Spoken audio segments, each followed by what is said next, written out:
À son arrivée à Matadi, en date du 9 février dernier, l'équipe d'ingénieurs de l'Agence congolaise des grands travaux a été reçue par le gouverneur de la province du Congo central, le docteur Guy Bandou.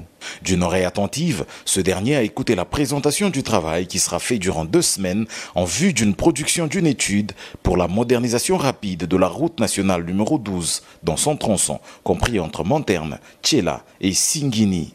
Le projet est d'une longueur totale de 118 km. Pour la réalisation de ce travail, l'Agence congolaise de grands travaux a déployé du matériel et du personnel, des stations totales, des GPS différentiels, des GPS Garmin, des caméras géoréférencées et autres ont été vus sur le site. L'ingénieur Eric Ngilo Makombela a conduit ses équipes. Il donne ici les détails des études qui seront menées. Cette forte concentration d'ingénieurs ACGT, c'est avec objectif d'étude de la route Monterne Tchela-Singini. C'est un package complet d'études techniques de manière à arriver à un APD, un avant-projet définitif et détaillé. Alors nous avons une panel d'études. Nous avons là avec nous les études des structures, d'ouvrages d'art, donc pont et d'hydraulique, tout ce qui est assainissement.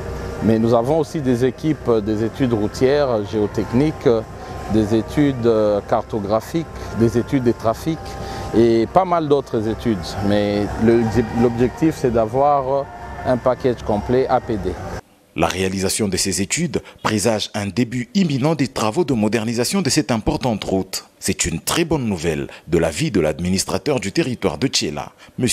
Hugo Mavambou.